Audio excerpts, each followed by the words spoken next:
Sexual immorality is alive in your members. So attack yourself, flee from yourself, bruise yourself, starve yourself, break yourself, and don't trust yourself. Don't trust, like, I won't do it again. We won't do it again. You will do it again.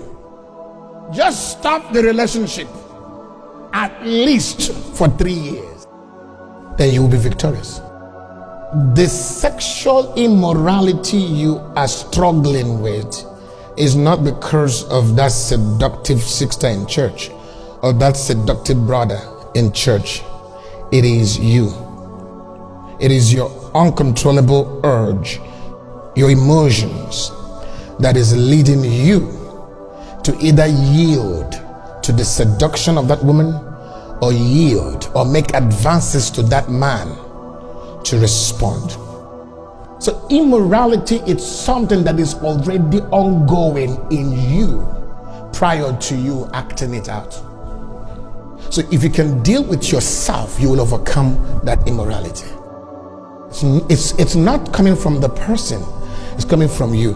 You are the problem. Come on, help me here now. You are the problem. Now it says here, mortify therefore your members. Now these are your members, right? Which are upon the earth. The first is what? Fornication. Somebody say fornication. Thank you very much. Now fornication is part of your members. So it's something inside you that you are giving expression to. If you kill it, it will not manifest. So to deal with sexual sin is to deal with it inside you. Sexual tendencies are part of your members. Wake up. I don't care how many women are in my church.